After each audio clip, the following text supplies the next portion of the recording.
Hello students, how are you. I hope आप लोग BPSC का प्रिपरेशन कर रहे होंगे। और इससे पहले मैंने लेक्चर बनाया था बीपीएससी के स्ट्रैटेजी पे। तो क्या आपका बीपीएससी में पढ़ना है? एक्चुअली ज़्यादा कुछ पढ़ने से बेहतर है कि कुछ सिलेक्टेड चीज़ को पढ़े, क्योंकि टाइम बहुत लिमिटेड है। और आई थिंक एग्ज़ाम जनवरी या फरवरी में ले ही लेगा ये। तो जैसा कि आप लोग जानते होंगे कि इस पर नेगेटिव मार्किंग भी आ गया है। तो नेगेटिव मार्किंग में मीन होता है ना कि अगर आप 4 ऑप्शंस दिया हुआ है, उसमें से अगर आपको 3 ऑप्शंस के बारे में भी जानकारी ना है तो आप उसको 3 ऑप्शंस को भी आप हटा नहीं सकते हैं। और एक ऑप्शंस को सिलेक्ट करने में उस टाइम काफ़ी मुश्किल होती है। इससे पहले क्या था, नेगेटिव मार्किंग नहीं था, तो जिसमें जो क्वेश्चंस के बारे में लोग नहीं भी जानते थे तो उसको भी लोग ईज़िली अटैम्प्ट करते थे। लेकिन इस बार तो ऐसा है नहीं, 1/4 आपका नेगेटिव मार्किंग रहेगा। तो जो फैक्ट है, जो ऑप्शंस का जो फैक्ट आंसर है, वो आपको याद होना चाहिए। ऐसा ना कि एग्जामिनेशन हॉल में जाएंगे, ऑप्शंस देखेंगे, उसके बाद हम आंसर को टिक करेंगे, तो उस टाइम काफ़ी आपको प्रॉब्लम क्रिएट होगी।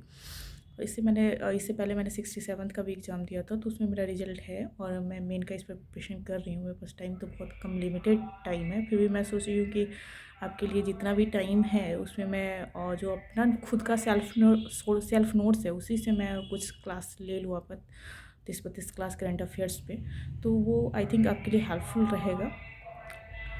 तो सबसे पहले जो करंट अफेयर्स का फर्स्ट टॉपिक होता है आपका बेसिक है, कौन क्या है, कहाँ का है। इससे ही आपका 1-2 क्वेश्चंस वो बना देता है। तो चलिए हम उस टॉपिक को एक बार कवर करते हैं। ओरली ही मैं बता दे रही हूँ कुछ सिलेक्टेड चीज़ जो हैं उसको। जैसे आपका राष्ट्रपति है, तो राष्ट्रपति के बारे में पूछेगा, तो राष्ट्रपति के बारे में नॉर्मली क्वेश्चंस ये नहीं आता है कि राष्ट्रपति का नाम क्या है। ये तो आपके 5-6 क्लास के बच्चे भी राष्ट्रपति का नाम बता सकते हैं, लेकिन उसको पता है कि आप बीपीएससी के स्टूडेंट्स हो, बीपीएससी का प्रिपरेशन कर रहे हो, तो वो आपसे उम्मीद रखता है कि आप ये बताएं कि वो कितने नंबर के हैं। तभी वर्तमान में जो राष्ट्रपति हैं उनका नाम है द्रौपदी मुर्मू, और वो अभी 15th नंबर की हैं। सेकंड में आपका उपराष्ट्रपति है, तो उपराष्ट्रपति जो है अभी ये वर्तमान में कौन है, जगदीप धनखड़ है। तो ये जो हैं इनका 14th नंबर पे ये चल रहे हैं। और प्रधानमंत्री के बारे में तो सभी लोग ऑलमोस्ट सबको पता ही होता है, उनका नाम क्या है, नरेंद्र मोदी जी हैं, और ये 15th नंबर में है। ये आपका जो है ये संवैधानिक जो पदाधिकारी हैं, इसके अंतर्गत ये 3 लोग काफ़ी इम्पोर्टेंट होते हैं। नेक्स्ट है आपका न्यायिक प्रमुख। तो न्यायिक प्रमुख में आपका आ गया मुख्य न्यायाधीश है सर्वोच्च न्यायालय का, महान्यायवादी है अटॉर्नी जनरल ऑफ इंडिया जिसको बोलते हैं, फिर सॉलिसिटर जनरल ऑफ इंडिया। ये आपका एटलीस्ट 3 तो इसमें काफ़ी इंपॉर्टेंट होता है। जैसे फर्स्ट को ही हम लेते हैं, मुख्य न्यायाधीश जो है अभी वर्तमान में चीफ जस्टिस जो है, जो सर्वोच्च न्यायालय का है, वो आपका कौन है अभी अभी DY चंद्रचूड़ है, जो ये 50वें नंबर का है।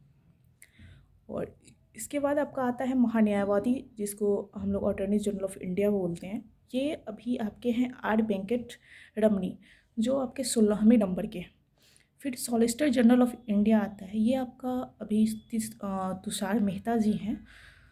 तो यहाँ से आपका जो न्यायिक प्रमुख में ये 3 है, ये काफ़ी इम्पोर्टेंट है। इसको आप लोग थोड़ा सा इसका कवर करेंगे, इसको याद रखेंगे। नेक्स्ट आपका आता है निर्वाचन आयोग।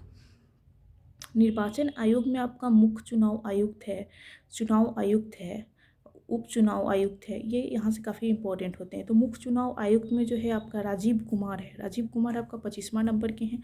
और चुनाव आयुक्त में आपका हो गया अनूप चंद्र पांडे हैं, राजीव कुमार है, जो ये क्या है, पूर्व वित्त सचिव है।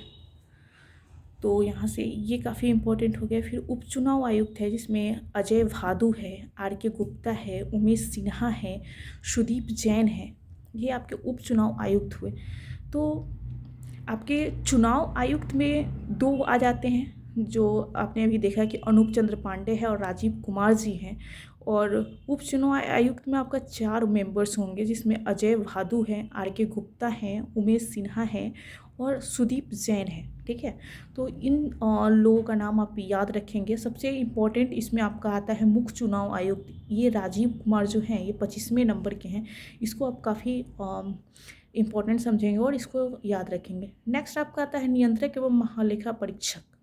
तो नियंत्रक एवं महालेखा परीक्षक को हम क्या बोलते हैं, CAG बोलते हैं, है ना। तो CAG में अभी जो वर्तमान जो CAG हैं वो है हमारा गिरीश चंद्र मुर्मू। ये इनका कैमे नंबर में आए हैं, ये 14वें नंबर में आए हैं। नेक्स्ट है आपका महालेखा नियंत्रक CGA, ठीक है।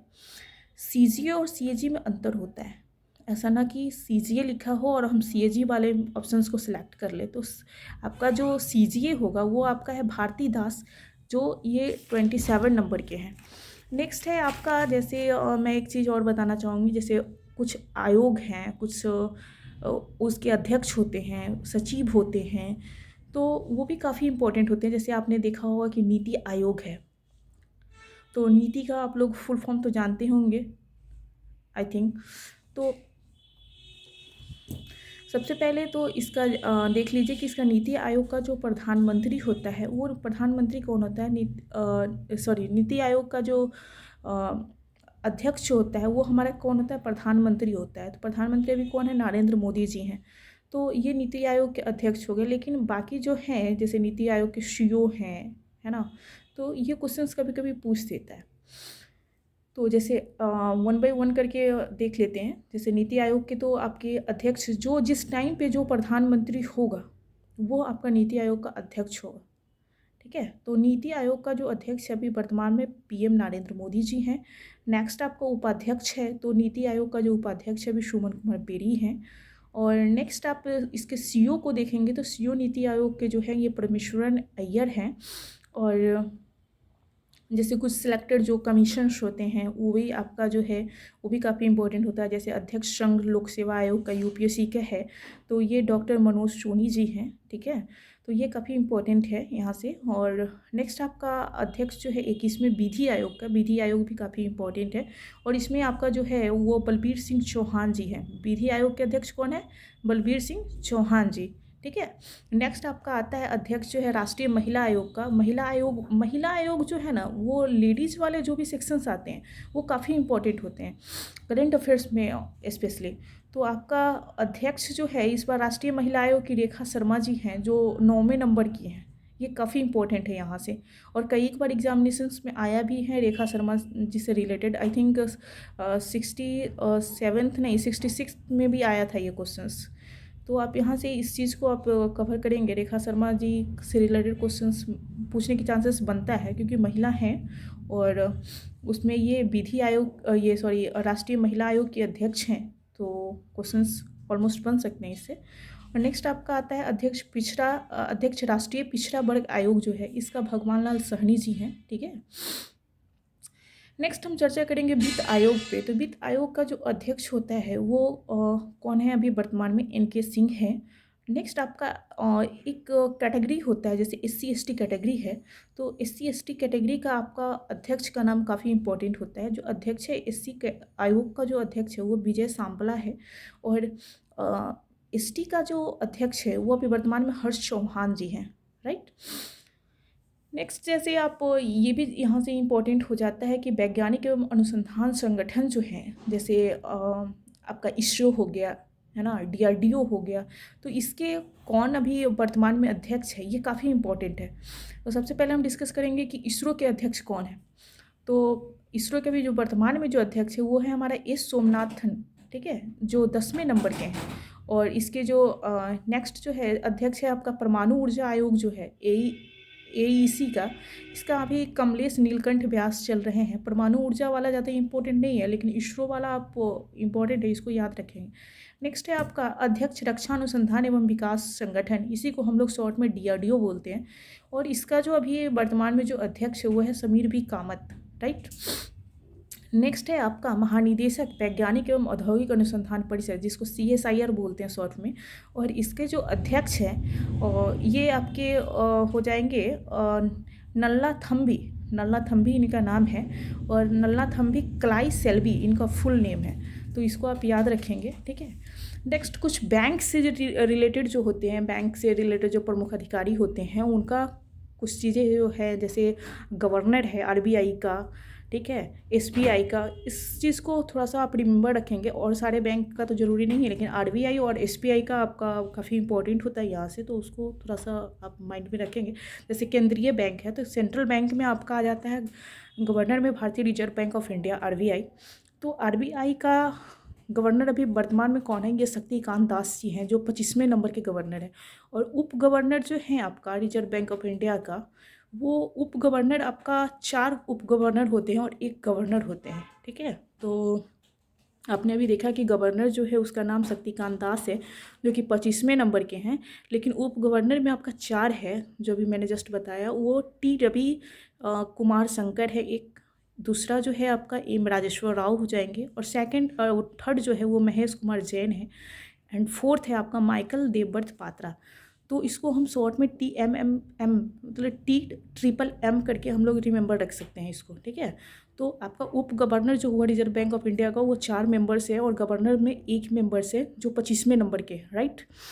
तो आप यहाँ से इस चीज़ को याद रखेंगे। सबसे ज़्यादा इंपॉर्टेंट यहाँ पे RBI वाले में आपका गवर्नर से ज़्यादा इंपॉर्टेंट उप गवर्नर होता है रिजर्व बैंक ऑफ इंडिया का। तो उसमें पूछ देता है ऑप्शंस में, ये पहले तो वाला फॉर्मेट था, तो उसमें ये तीनों का नाम दे देता था, चारों का TMMM जो है, तो वो उस टाइम बहुत काम आता था।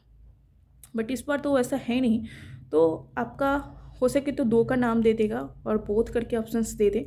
तो उस केस में आप शॉर्ट में TMMM, TMMM को आप रिमेंबर रखेंगे, ओके।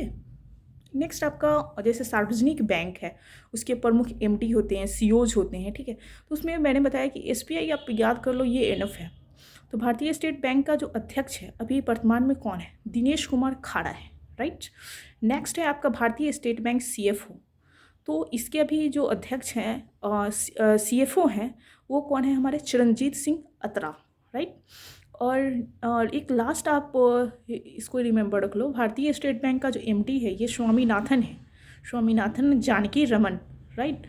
तो यहाँ से अगर आप लोग इतना कर लेते हैं कौन क्या है, कहाँ का है, तो ठीक है। तो मुझे लगता है कि 1-2 क्वेश्चंस यहाँ से आ जाना चाहिए 100%, ये इनफ है। और नेक्स्ट टॉपिक मैं जो आपसे शेयर करूँगी वो रहेगा चर्चित राष्ट्रीय महिलाएं। जो इस बार जो महिलाएं जो हैं, जो चर्चित रही हैं, जैसे शोमा मंडल है, आर्य राजेंद्रन है, ठीक है, रेखामी M मेनन जी हैं। तो इन पे मैं नेक्स्ट डे, मैं कल आपको एक क्लास इस पर मैं बना लूँगी और मैं आपसे शेयर कर दूँगी, ठीक है। तो चलिए फ्रेंड्स, आप लोग इसको पढ़िए, और क्योंकि लिमिटेड टाइम है, अगर आप मेरे वीडियो को अगर थोड़ा देर के लिए भी अगर आप फॉलो करते हैं, तो मुझे लगता है कि एक टॉपिक आपका ऑलमोस्ट क्लियर हो जाएगा, और फिर आप लोग सेल्फ प्रिपरेशन करते रहें, ठीक है। चलिए, थैंक यू फ्रेंड। चलिए फिर हम नेक्स्ट वीडियो में मिलते हैं। Thanks for watching, okay.